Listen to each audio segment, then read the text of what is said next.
Well, hello, everybody, and this is Auntie, and I am here to do my weekly review of 90 Day Fiance, Season 12, Episode 10. I'm questioning everything. Are y'all ready to get into this? Let's do it.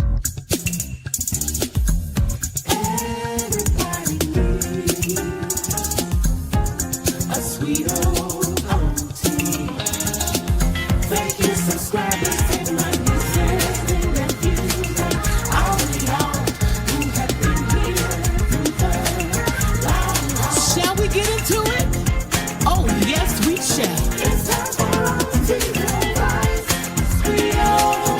It's time for Auntie Advice. It's time for Auntie Advice.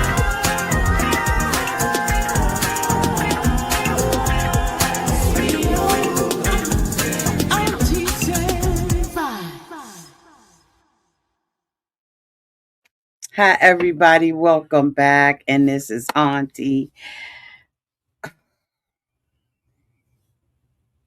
What can I say about this episode of 90 Day Fiance Season 12, Episode 10? I'm questioning everything.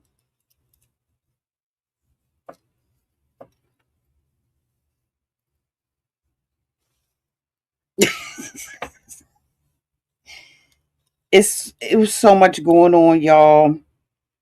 It was so much going on. I don't even know what couple to start with. Um, I really don't know what couple to start with. Y'all know I don't do the other couple, right? I just don't. I don't do them. So I'm gonna ask my moderator, Ray Della. Should I do Shay or Annabelle,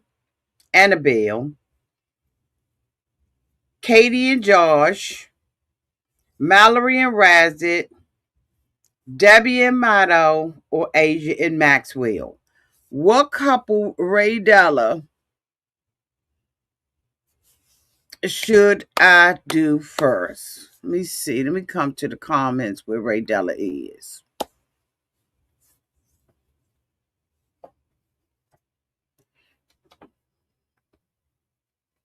Let's let Ray Della pick.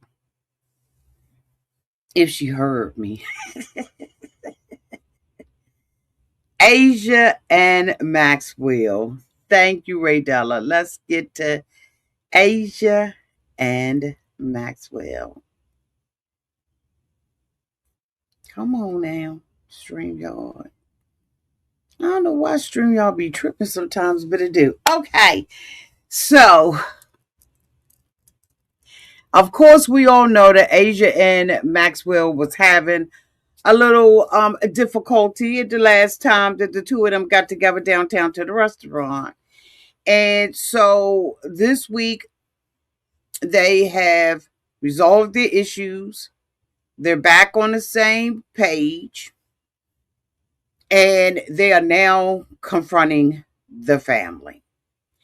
And before they get there, Maxwell's mom and his sister, his father, and Asia's mom are having a conversation. Now, as we all saw, Maxwell's mom was not happy with the fact that Asia is 10 years older than Maxwell. Her mother believes that a woman should submit to her husband and be younger than the husband so that she can bear fruit. When this subject matter first came up, the father had indicated that at 38 she's knocking right on the door of menopause. And I kind of thought that, it wasn't his position as a man to say anything like that, but okay, I digress. But the mother believes that the wife is supposed to be submitted, that she should be able to bear fruit, and that because Asia is 30 years old, 38 years old, she's not going to be able to bear these fruit.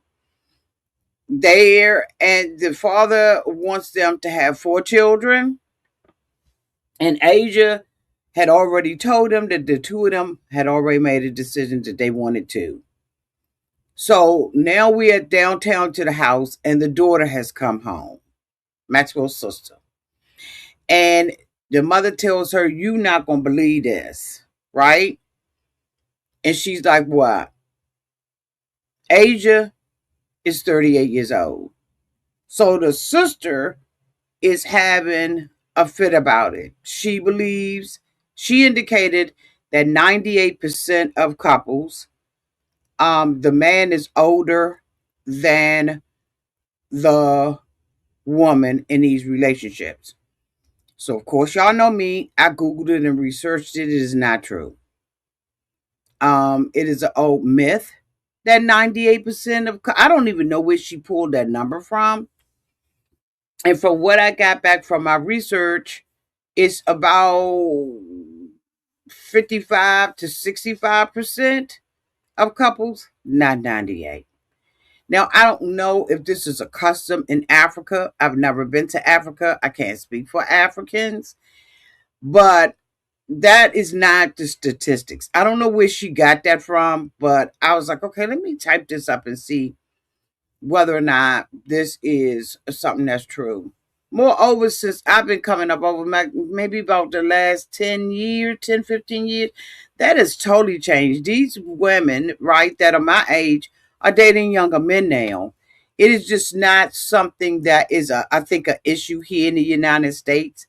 Again, I don't know if this is a Nigerian thing. If you're from Nigeria or familiar with the custom, let me know downtown in the chat. Maybe, I'm wrong about the situation at hand. So, anyway, when you get to be a certain age, right? Even if she was, let's say 30, she's just about at geriatric pregnancy.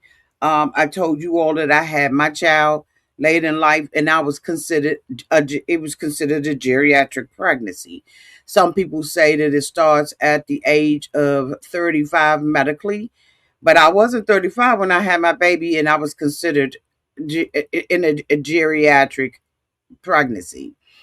But it's not impossible, right, for women to have children at the age of 38, 40, 42.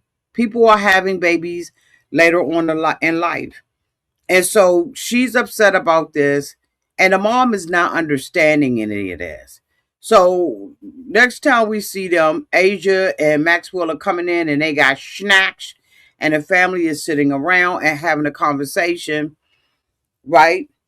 Unbeknownst to Asia and Maxwell, that the her mom that let the cat out the bag, okay? And so she is blindsided by the sister who tells her that she is in disagreement, that that she is not as happy about this marriage. She is basically in opposition of it now because she has just found out that Asia is 10 years older than Maxwell. And so Asia is like, okay, but then she goes on this tangent, right? It says, I like you, I like your personality, I like this, but I don't see how I can reconcile with this. And so my whole thing is, you don't have to marry, you're not marrying Asia. You're the sister. You're not marrying him. So I couldn't understand what this was about. I wasn't sure whether or not it was scripted or it wasn't scripted. I couldn't get my bearings on it. And so, Asia was like, okay, I intentionally, on purpose, did not tell them my age. I hid that information from them because I know, right, how they feel about older women with younger men in this particular culture. And so I'm like, Okay.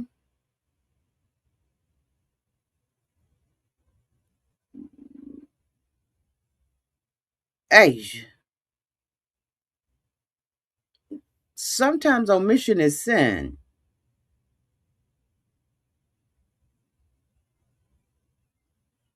And so I don't know why you lying about something like that. Because sometimes holding back information is just like telling a lie. And they intentionally did it. And so Asia mother was like, so y'all got a problem with this? I mean, what's going on? So Asia was like, who told the information? They bust the mother out. And Asia, she's not going to confront her mother, rightfully so, in front of them and say anything about it. And so now Maxwell gets involved. And first of all, Asia just was telling her, look, you liked me before. Don't judge me based on my wound. And don't judge my wound based on my age. If God intends for us to have a baby, He gonna put a baby in my womb. Like it is what it is. And then Maxwell gets involved and said, are y'all going to, deny us? Wait a minute, I missed the part. So they had told them that they made a decision that they're going to, instead of trying to go through the K1 visa process again, they're going to marry and go through the marriage spouse visa. And they're going to be doing that, according to Asia, in a little over 7 days. And so the family is now with it, right? Because the mother is allowing the daughter to talk for her. And so Maxwell says, so are y'all going to withhold y'all blessing, right? Based on this new information. And the father was like, I'm not pleased with it at all. Right. And so the two of them are sitting there as grown people having to justify this. And the sister is just going on and on. And Asia was like, look, I hear what you're saying, but how you gonna switch up on me like that? And you know, if you liked me, you liked me, and this should not make a difference. And then she told her, she said, your brother has made a decision that he wants to marry me. She said he's a smart guy, he's an educated guy. So, let him make his decision. These are the decisions that he made. And so he finally stood up for her and backed her in this conversation. Eventually they all came around, right? Because the mother was like, so y'all got a problem? Y'all got a problem with it? I mean, what's going on? They all eventually backed her up because they had no other choice. And I just was sitting there saying, this is the same family. And forgive me if I'm repeating myself. I'm old. Chuck it up to me being old. But this is the same family that can't even film in their home. And you coming over and you having this judgment.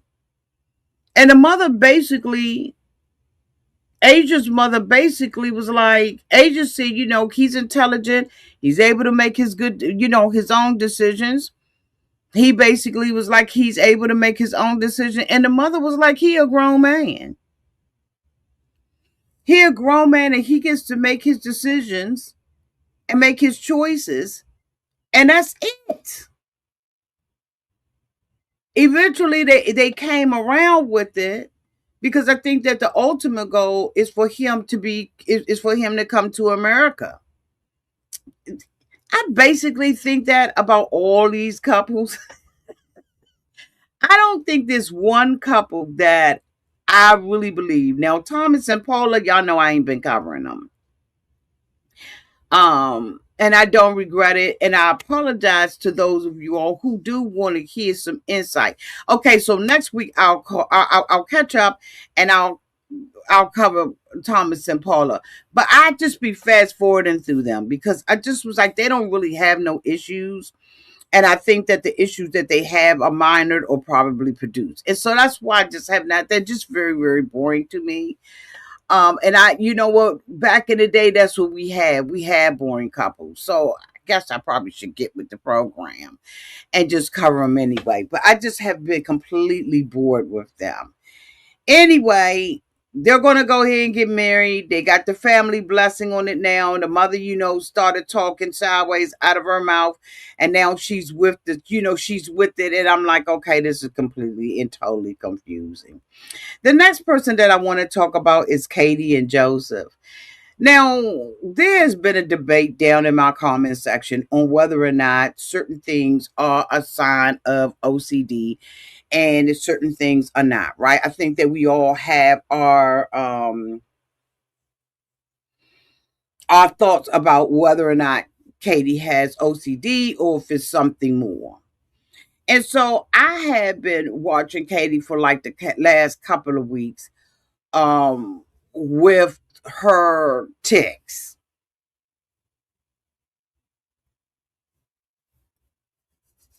I'm not a doctor, so I can't diagnose anybody.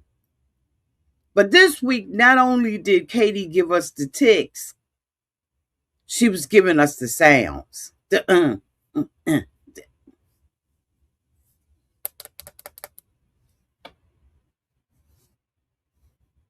I don't know what made Katie. I don't know if Katie has Tourette's. But not only is she appeared to be ticking to me, she's making those sounds that some people who have tics make. And I don't know if she's in denial and that's the reason why she's drinking like that. I don't know what it is. But I'm starting to think maybe Katie was ashamed of coming out on the show and saying she had them. If you all remember, it was the people, the followers of 90 Day Fiance that saw that Lauren had ticks. Do y'all remember when Lauren first came out and she was on 90 Day Fiance and we were seeing the ticks? And then the ticks, they started, there was a conversation downtown on Reddit. There was a conversation on Instagram that Lauren was showing signs of having, the ticks and stuff like that. And then eventually Lauren came out and said, yes, I do, I do have Tourette's. Do y'all remember that? I don't know if that's what's going to happen with Miss Katie, but I have a feeling that she has Tourette's. And the thing about it is, there's no shame in it. But then I kind of started thinking if she doesn't want to talk about it, if she hasn't, she doesn't want to talk about it, maybe that's why she drinks the way that she does. It's just something for y'all to think about, something I was thinking about, right? Maybe that's why, because she's making those little, uh, uh, uh, uh, she's making those noises. Especially when she has to talk about something that's difficult, something for her to kind of think about, right? When you're asking her, the guy was asking her questions about Joseph, and basically she, asked him, she was trying to, get an assessment of how bad she was. And she was, talking about that, I know I was drunk. Was that the drunkest I've ever been? He was like, no. And I was like, what?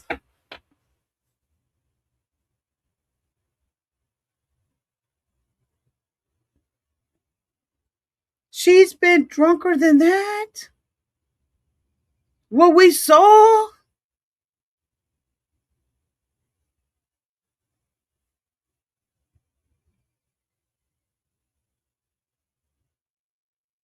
She really has a problem. Y'all, I'm telling you, I thought that a lot of this was scripted.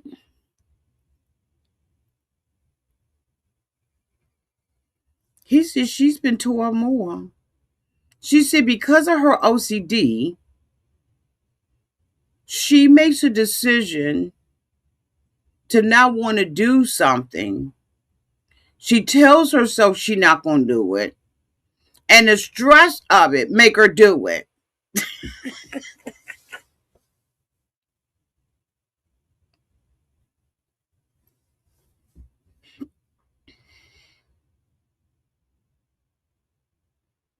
I was like, okay. So he said, what do you think about Joseph? She said, I think I want to be with him. I think that that's what I want to do, but I think that I'm running out of chances with him. But I don't know how to stop running out of these chances because I'm playing this over and over in my mind. So I was like, let me look this OCD thing up.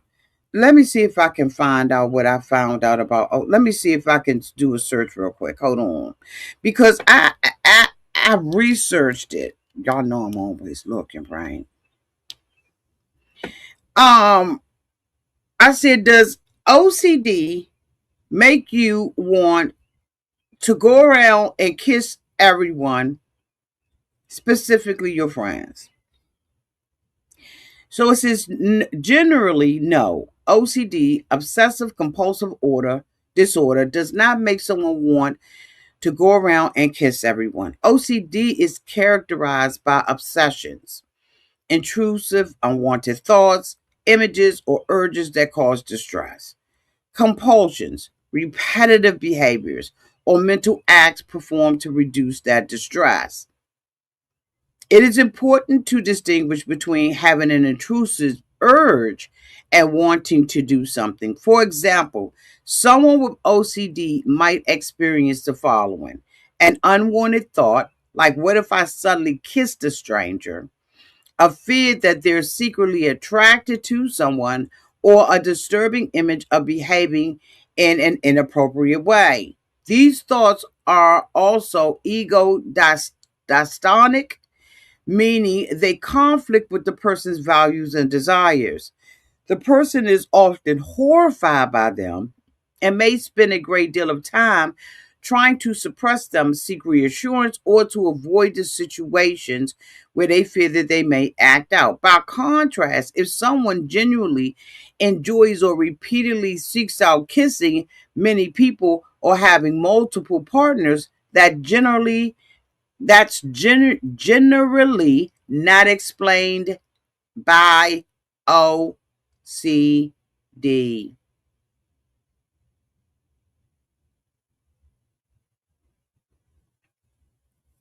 So, if someone says my OCD makes me want to kiss everyone, that isn't a typical description of OCD. They mean I have intrusive thoughts about kissing people and they upset me. And that is something that will occur generally with a person who has OCD. It makes you not want to do it. But she's doing it and she's telling us that this is a part of having OCD.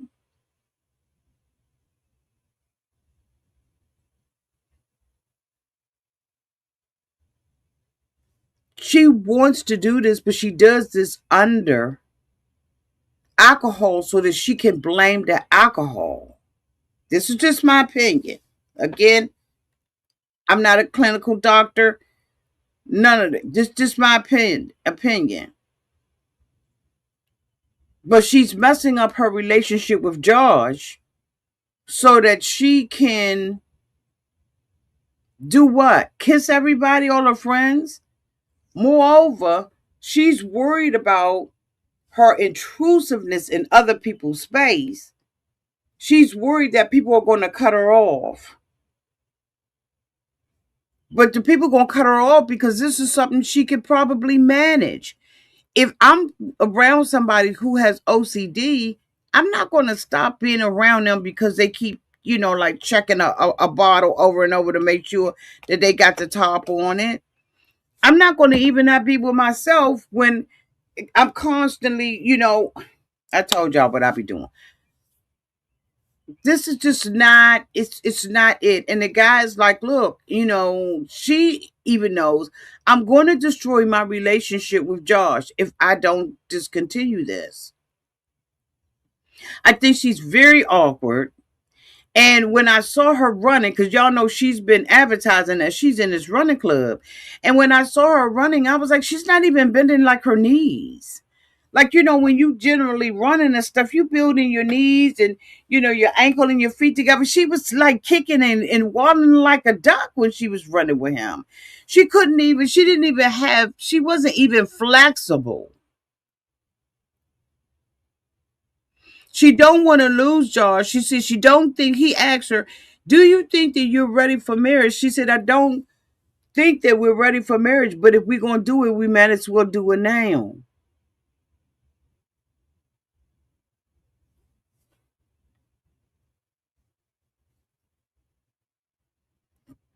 Katie knows she messing up with Josh. She knows that her behavior is inappropriate. I saw her and her mother on TikTok, and her mother was making excuses for her. No, you got to correct that behavior, because you're going to come up and run up against the wrong person, and you're going to get done up. Let me move from her, because I ain't going to be able to do it. So Marissa has just discovered that she's difficult to live with, that she is a negative person, that she is mishandling Edward, and she just found that out. She came to us to tell us that she knows she being mean, but she feel like she got to tell him everything. The first thing that we see, and I don't know if this is editing, but the first thing is we see is her checking him in the morning. Edward, I told you to go and take the trash. Now, Edward, for those of you all who are new here, Edward is not from the United States. This is 90-day fiance. He left the DR to come and stay here. I believe that's where he was. If he wasn't, let me know downtown in the chat. He's never been to the United States of America, let alone live in the suburbs. Okay? Keep all that in mind. She tells Edward to go to and take the trash bags and drop the trash bags at the curb for the trash men. So Edward, not understanding and being able to define what curb means, takes the trash out. I don't know where he left it. We ain't get a picture, nothing. So Edward is thinking that he took the trash out for the trash man. Now let me tell you, you gonna put your trash where you want to if you want to, but they ain't picking it up over here. They got strict rules of how your trash is supposed to be sitting down. Now, back in the day in DC, it wasn't as strict as it is now. But sit your stuff out there, had a wrong color can, and see if your stuff get picked up.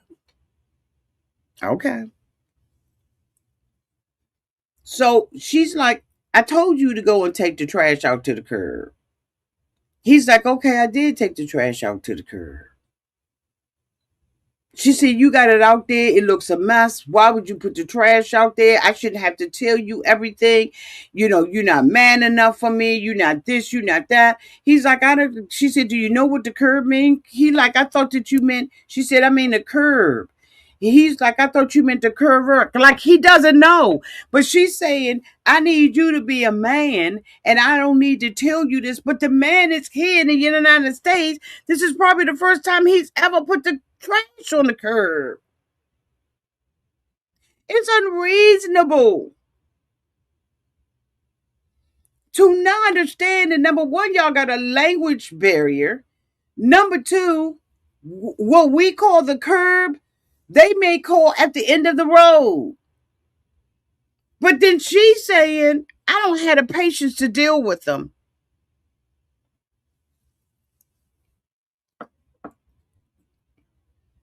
He ain't man enough for me. I got to babysit him. Then he like, okay, it ain't a big deal. What she should have did We'll say, honey, come on, let's go put the trash out together. I'm going to show you, since this is going to be one of the things that I would expect you to pick up as my man. I'm going to show you how you have to put the trash out. Come on, let's go do it. Take them out there. The trash go right here. The trash has to be in this can. And then this is for recycling. And then this right here is for lawn and garden. They all got to be in these different receptacles. Okay, they got to be in these different cans or different bags. But this is what you got to put this in. Do it with them. But instead, in my opinion, she emasculates him because she's frustrated because she has this man over here that unfortunately she's got to teach him how to be a man in America. What he did when he was in the DR, he's not doing that here. We have a total different lifestyle than I'm sure that he does. And if you want to bring your man over here, there's certain things that you know you're going to have to help him adjust to. And just say it, go take your stuff out to the curb. You're not talking to your kids. There's some rural areas that don't have a curb, even in the United States. So if you took me out the city where we got street, grass, sidewalk, yard, if you took me out of that and put me in a rural area, I wouldn't know where the curb is. I would think maybe it's on the bend of the driveway. I don't know. Like, where's the curb? Because the curb is the road and the road is the curb. Do I take it up to Route 64? Or do I, like, where do I, you would have to tell me if I was in a rural area. I live in a city. So imagine him having to make all of these adjustments coming from a different country.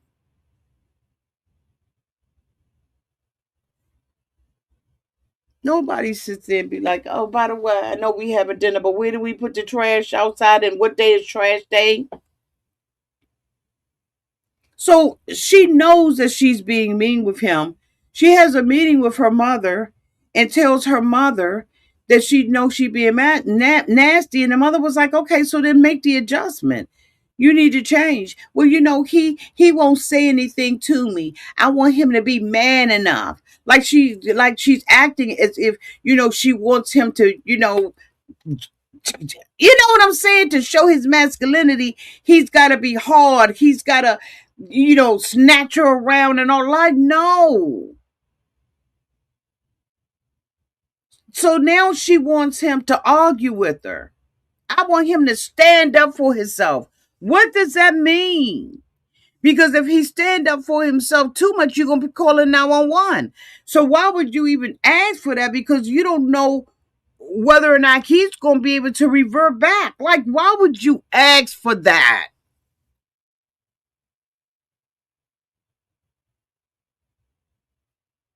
Why would you ask for that kind of conflict in your relationship? Why wouldn't you just make an inviting environment for him to learn? But instead, she telling her mother, I don't know if I could do this because he don't even speak up for himself. I need him to speak up for himself. But when he spoke up a couple of times for himself, if I'm not mistaken, you shot that down. Because every time he says something, you got something else to say. And then not only that, you want to point out all his failures. Like that money that you said wasn't in your bag. So he can't win from losing.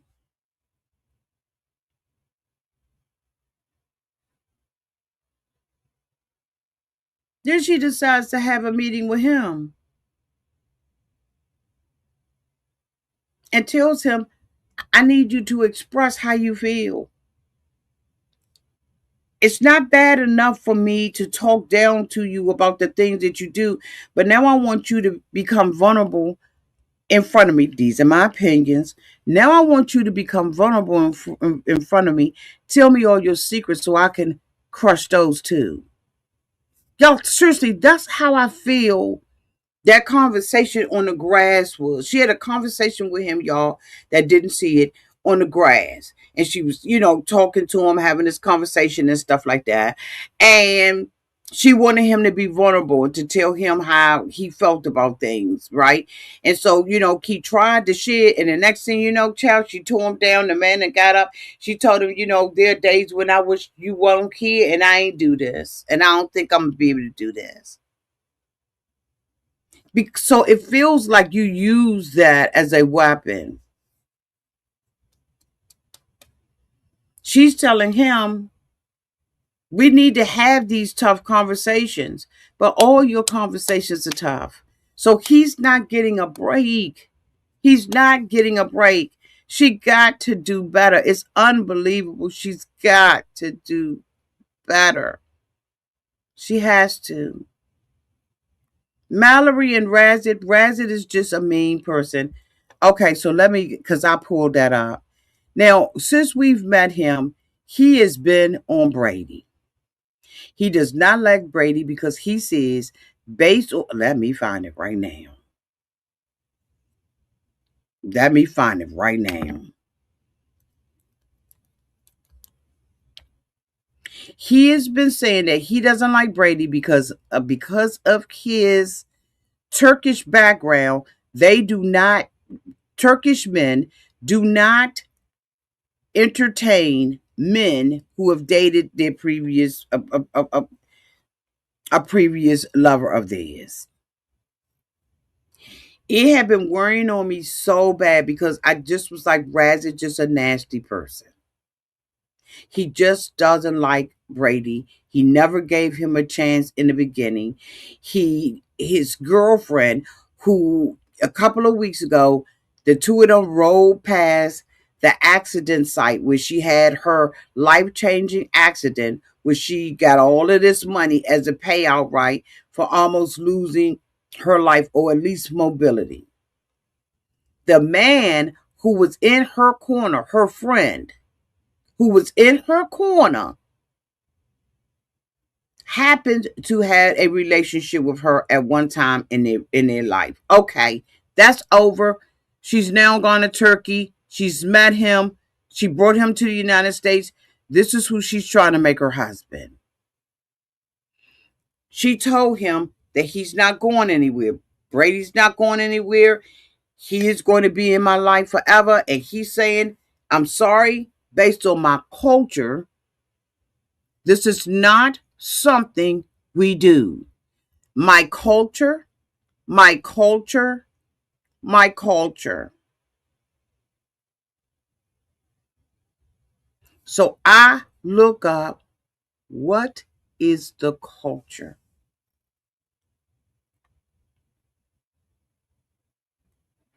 Let me pull it up.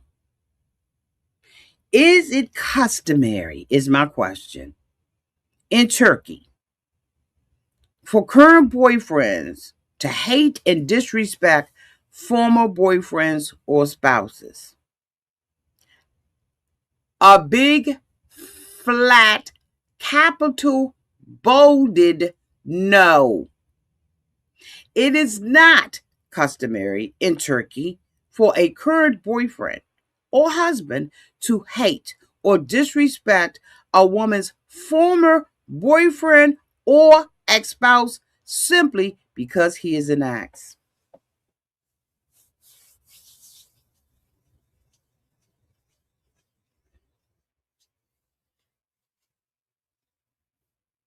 There are some things that are culturally dynamic for them that will make a Turkish man more emotionally charged. Honor and reputation carries significant weight in many Turkish families, especially in more traditional communities. Some men may feel protective or possessive, which can translate into discomfort and frequent contact with an ex. There can be a stronger expectation that a previous relationship remains firmly in the past, particularly if there are no children involved. However, the Turkish culture influences do not make disrespect or hostility the norm. Many Turkish men have healthy, respectful attitudes.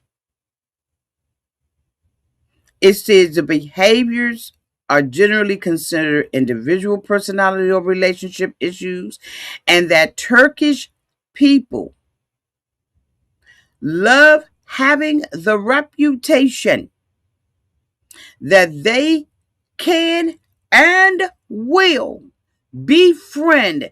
They like to be known as friendly to past boyfriends or girlfriends.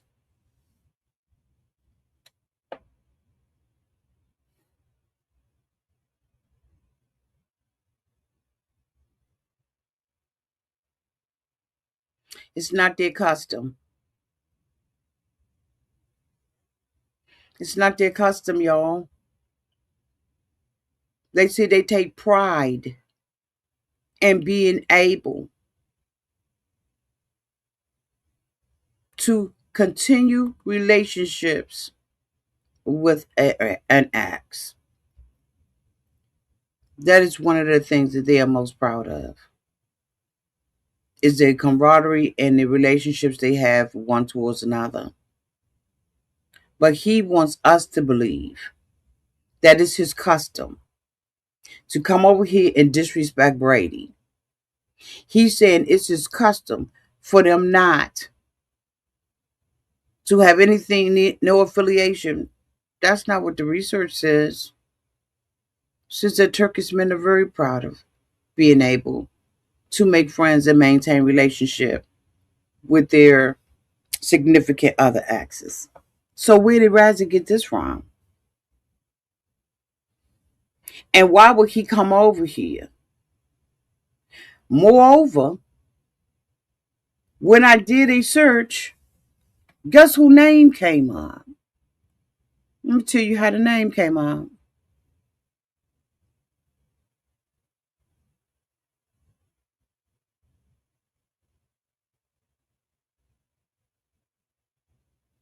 If you it asked me this, if you're asking because of someone like Sarper or 90 Day Fiance, his comments are better understood as a combination of personal beliefs, his personality, and his views on masculinity rather than something that represents Turkish men as a whole. In fact, many Turkish viewers have criticized some and most of Sarper's attitudes as being outdated and over controlling. So while some traditional expectations around jealousy and exclusivity may be somewhat more common in parts of Turkey than in of some other cultures, hatred and disrespect toward former partners are not cultural customs. They are personal behavior issues.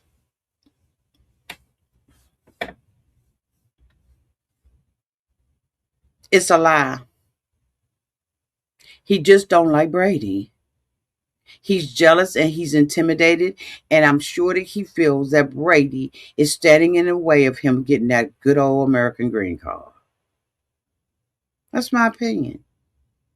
He's lying and making things that are not. So every guy that she's dated, he's going to have a problem with them? That just doesn't make sense. There may be other guys in the group that she done been with. She just ain't said nothing. But this culture thing is not true. And when I did the research, they asked me, was I talking about Saba? No, Razzie.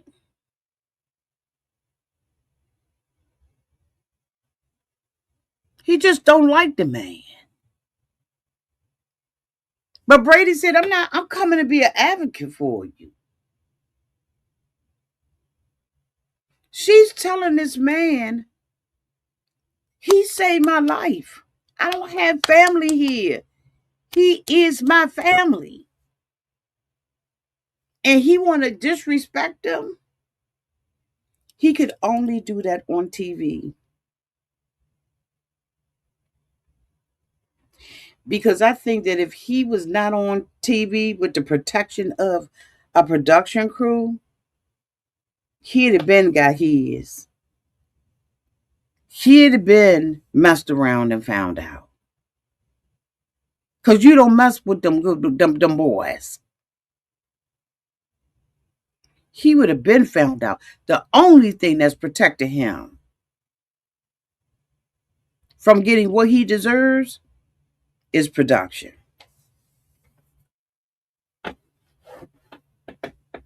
Because Brady don't look like he gonna play with him.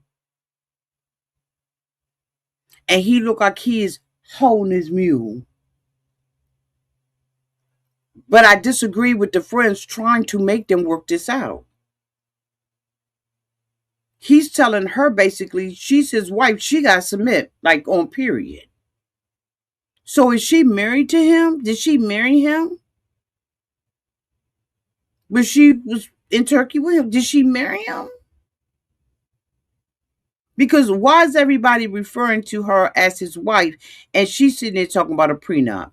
Anyway, they go to the baseball game. And of course, Brady is dead. That's her body. Another couple and her has it. She makes arrangement for him to be able to throw the first ball, right, at the baseball game. Honorable. They usually do that for people who have had accomplishments and stuff, but she had a friend that hooked it up for him to be able to do it. Okay, fine. He throws the ball. Brady was like, oh, okay. My mother could have thrown that bat up.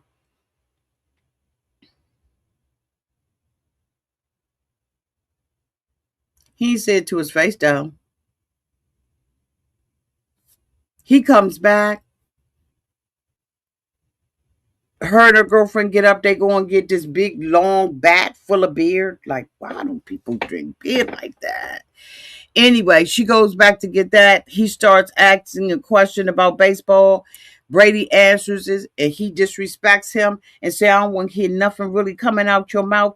I want him to tell me. If I was him, the dude that was sitting there, I would have said, you going to get it from Brady. Because if you allow somebody like that to be disrespectful, they feel like they can disrespect anybody on the street. No, you can't. They need to set a precedence and a rule. You ain't gonna come over here and talk like that to anybody. And if it was that serious, you could have stayed there and helped your mother and father get out the tent. These people keep saying, I gave my life up for you. No, you did not. You walked away from what you didn't think was important at the time. You thought being with me here in America was more important. Don't do that. Brady ain't been doing nothing but trying to connect to him. She finally says something to him. He said, I don't want to be his friend. The friend is sitting there when Brady left. The friend was sitting there saying, look, I've been knowing him for years. He ain't that kind of guy. Ain't nothing going on with them. He just trying to, connect to you. He ain't mad that you got Mallory. He ain't mad. He not mad at you with Mallory. But he disrespected him, and Brady said every time I turn around, he disrespected me. And it's the truth. It's the undeniable truth. Every time he gets a chance to say something, understand, I told you. He sits there and tell Brady, I told you, don't call, lose my number, delete my number, but delete my girl's number. No. He finally get frustrated enough to throw a beer on his feet and leave. They all cleared out. Mallory is telling him on in the car ride back, you disrespectful. And this is not what you gonna do. He not going nowhere. And I've already told you that. He's a very nasty, privileged person. He thinks that he has all these privileges and he's right that he gonna run up against the wrong person. He gonna get done up. I would have been got in contact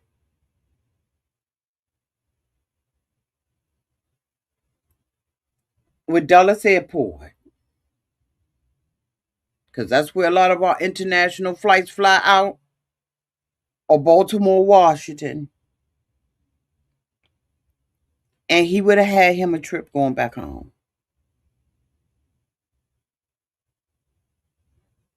And that's on everything.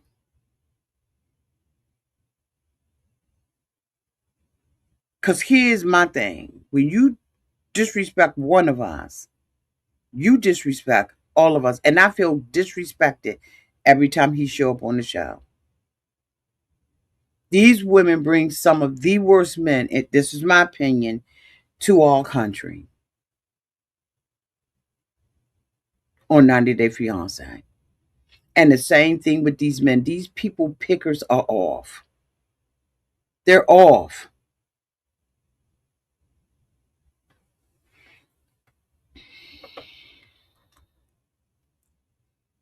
The next couple that I want to talk about is Shay and Annabelle. Shay is rich. Well, not let me not say rich, wealthy, and houses in the land. He decides he gonna get the crew together, and they gonna celebrate his birthday and Annabelle being there. He is out there being Shay. He flirting with the little young girls. They didn't even know he had a fiance for the last 5 years. Because he out there promising people islands and homes and cars. Like he's out there being Harpo, the opposite of Oprah. You get a car, you get a car, you get a car. She's standing around watching him. So is the daughter. Because the daughter, I told y'all, didn't like her. And she flippity floppity. She going back and forth with her loyalties. But we already knew that she was trying to get at her dad, get at Annabelle through her dad and through another woman. She wanted to see Annabelle swag. So Annabelle decides she gonna go. She gonna leave. She done seen enough of him flirting around. He approaches Annabelle and like, how you gonna embarrass me like that? These your new friends. She said they sitting around here drinking and everything. But I said something about Annabelle, a couple of things about Annabelle, and somebody was in my comment, why you ragging on Annabelle? Because Annabelle ain't perfect. Annabelle knew what this was. But Annabelle got herself cooked up with a wealthy man in the United States of America. And I don't care what he do and what he don't do. Annabelle got hopes and dreams. Last week we saw the picture where how many people Annabelle was living up in the house with. And she can't believe her fortune. She doesn't want him to be openly flirting, but she know what it is. And somebody did not like the fact that I was telling the truth about the situation according to how I see it. Annabelle know what this is. She know that all that stomach that he got out there is from beer. She know he flirts with different women. She knows he's had different women. Annabelle ain't blind to nothing that's going on. Now, does she want some of it to stop? Yeah, but it's not going to stop because it is what it is. She said, all these people out here drunk. That's a big word to say all, because I'm sure all of them wasn't. But I'm sure they were sitting at a table talking about you. Because she is standoffish. She's not friendly. She's not. If I had one of my male friends and they had a woman that was acting like Annabelle, I would not like Annabelle. Get in where you fit in. You ain't got to be like us, but at least act like you trying to get to know us. Annabelle standing up against the wall, watching him flirt with young girls.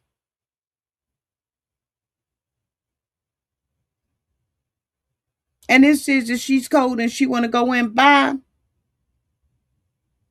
But the daughter flat out now and came out and said, if you want to go home, go home. I've been said that. She ain't nobody forcing her to stay over here. But Annabelle ain't stupid. You think Annabelle ain't sitting out there counting his coins? What's this? Hey, Nathan.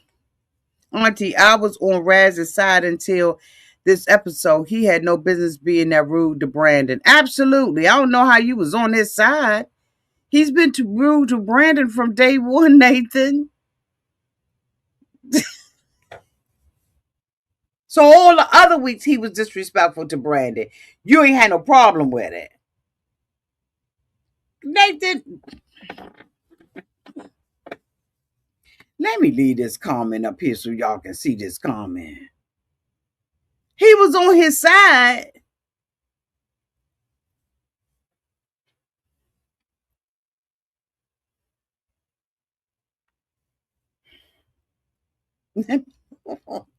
Thank you, Nathan. I ain't never been on his side because he was disrespectful from the giddy up. He was disrespectful when he was sitting in his trunk. He was disrespectful. He been disrespectful the whole entire time. Just plain old disrespectful. Last but not least, they're back.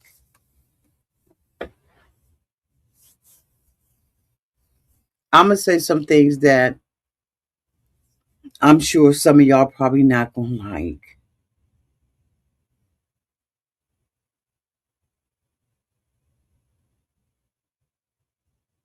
But I hope Debbie gets everything she wants and deserves out of Mida. Debbie is a perfect example of a person that you can draw the water, but you cannot make them drink. And it is so stressful to watch her. A couple of weeks ago, she was on a campaign on TikTok to defend Mida. But this week, we see her in her house vacuuming. We see him come out or wherever he was and sit on the sofa and never acknowledge her.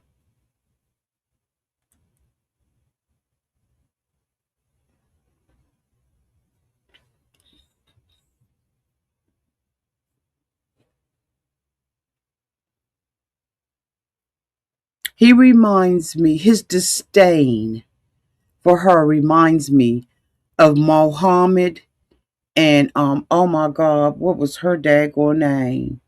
Mohammed and oh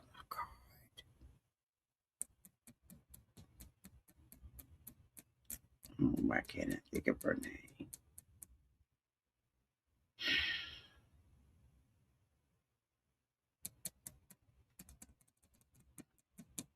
Come on, Auntie. Forget it.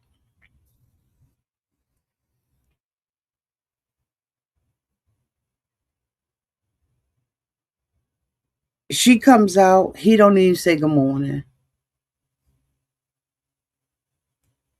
Danielle, thank you, sugar. Mohammed and Danielle.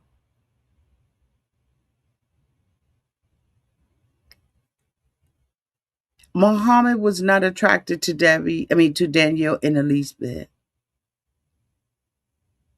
He let it be known in so many different ways, but you could not tell her. He comes out and sits on the sofa. She unplugs the vacuum and she asks him, does he want to talk? Debbie, for what?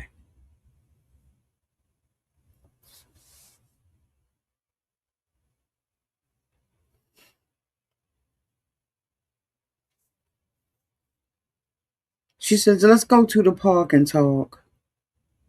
Now, this woman tells us that ever since that situation at the haunted house, they haven't been talking. He's been sleeping on the sofa, her brand new sofa, at her house.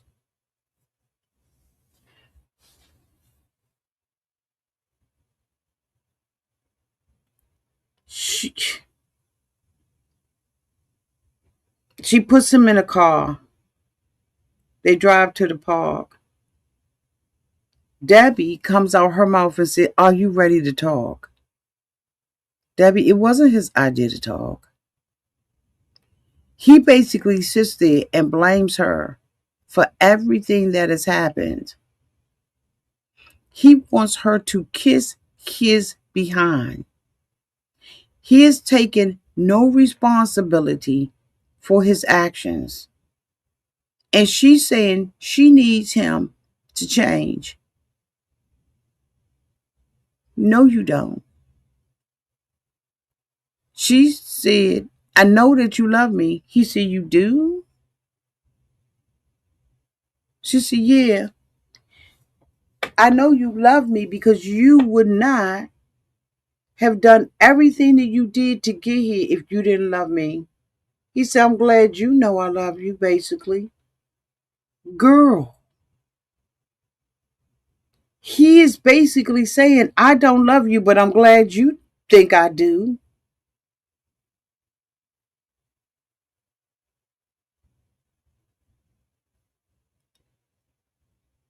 He doesn't love her. She says, well, I love you. He said, a person that has to keep saying, I love you, I love you, I love you, don't love you. I don't need your I love you. I don't want to hear your I love you. I don't care anything about your I love yous. I just need you to apologize, to get down on your knees and beg for my forgiveness.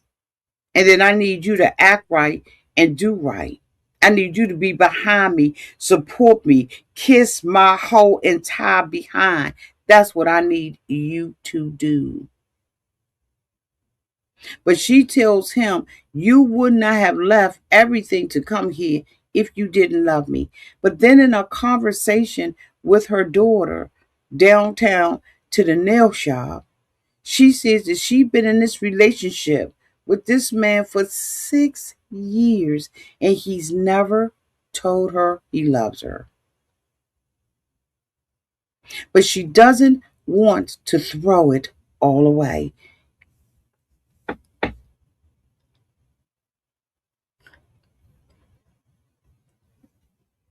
I feel like I can explode.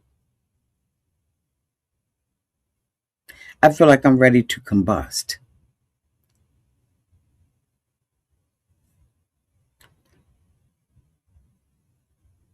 There are very few people who I watch and I wish nothing but the best for them. I wish and I desire everything that they want for themselves. People like Debbie who just says yes, yeah, just to be saying yeah, People who have an inability to reason when the stuff is right in their face nauseate me.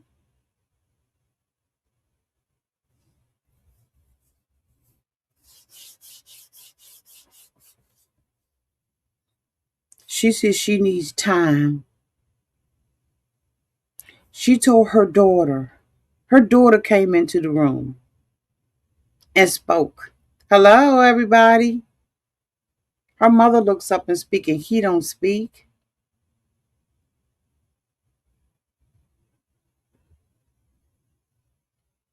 He can't open his mouth and say good morning. And he's sleeping under the same roof with me.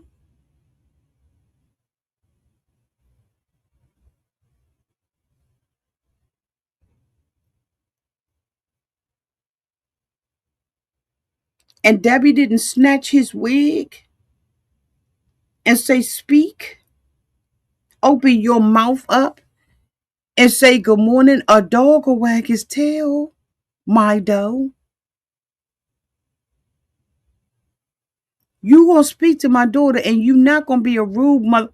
And he's sitting there flipping through a portfolio book with no prospects of ever becoming anything than what he is, a 90-day fiance cast member.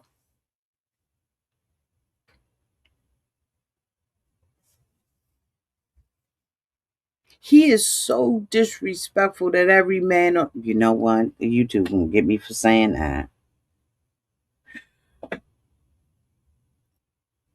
The disrespect is nauseating because Debbie's self esteem is so low, is so in the gutter that she will accept anything. And I think that Debbie is one of those type of people that just got to be right. And they don't care what it costs them. They just gotta be right.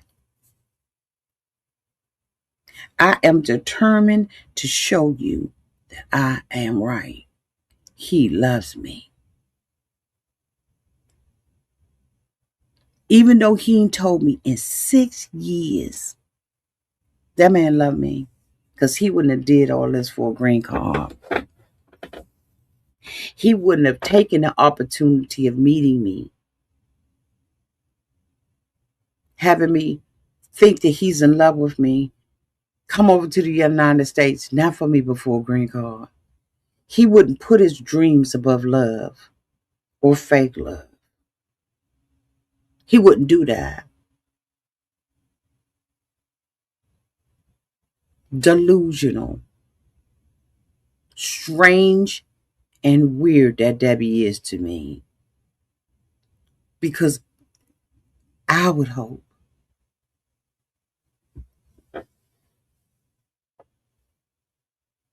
that she would do better.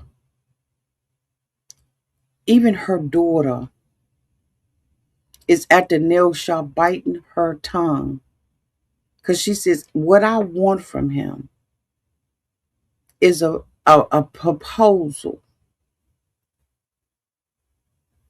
and for him to tell me he loved me. When that daughter said, Mom, has he ever done that? No,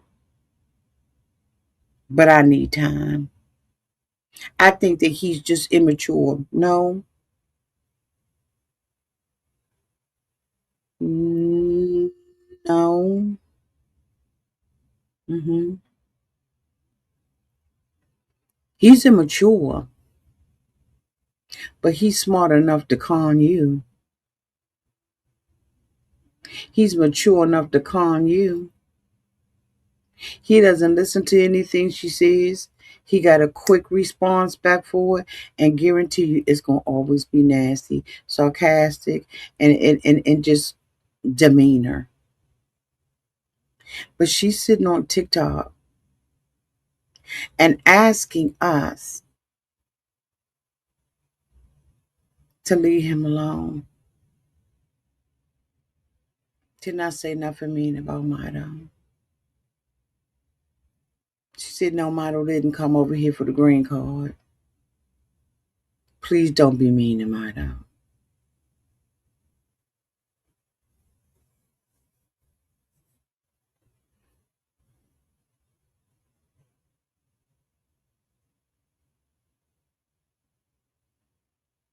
Why would I even consider having a long distance relationship with a man who has never said he loved me? And even when she says it, it nauseated him.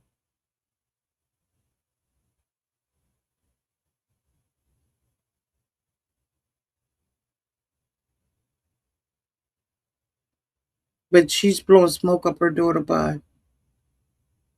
She said, I'm not going to throw away 6 years. There's nothing that he has done to this point that would make me even reconsider him being here. She said, it ain't rose to that level yet. What?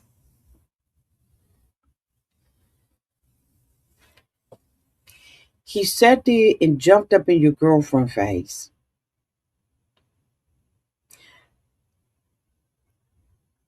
On these streets in this country, he had no respect for you. He screamed in the car. He called you a bitch. Debbie, what do you mean that nothing has rose to the occasion for you to send him home?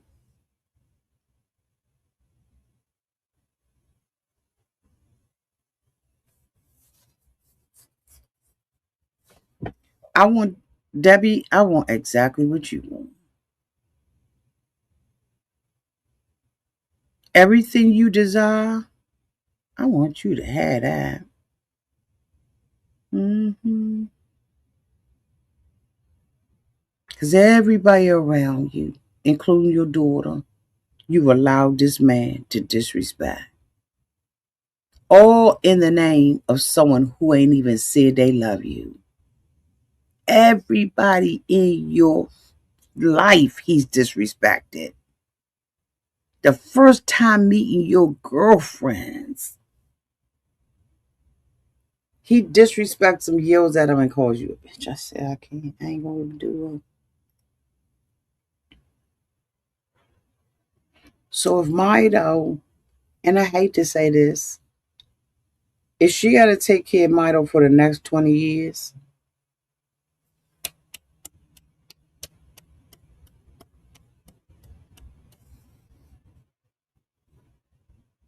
if Mido drain her bank accounts with his acting career, it hasn't rose to the level that she needs to end a relationship. If Mido never says he loves Debbie, ain't none of my business.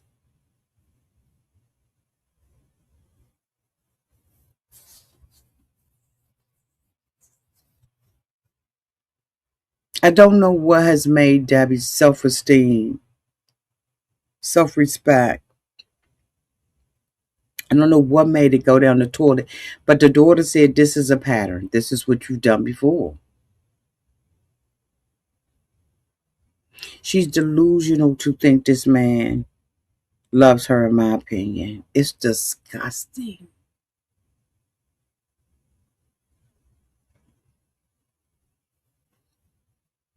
I think that Debbie needs to go to a gym, preferably a boxing gym, and scream, punch the boxing bag, and relieve everything that she's been through in her life that has caused her to get to this place of comfortability with this man and someone treating her this way. She needs to be in a boxing gym, punching them bags. And then she needs to sit down, take her a good shower, and sit with a therapist. And then after she leaves the therapist's office, she needs to do a spa, a facial, a body scrub, a body massage.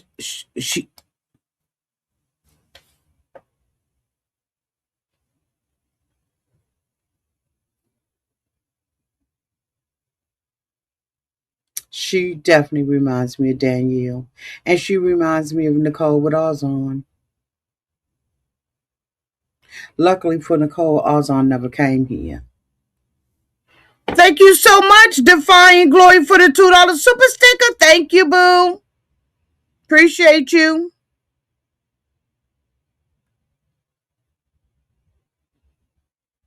Thank you, boo. It's disgusting. Anyway, I'm gonna hop on over here. I'm gonna go on to bed so I can get up and go to that good old job tomorrow.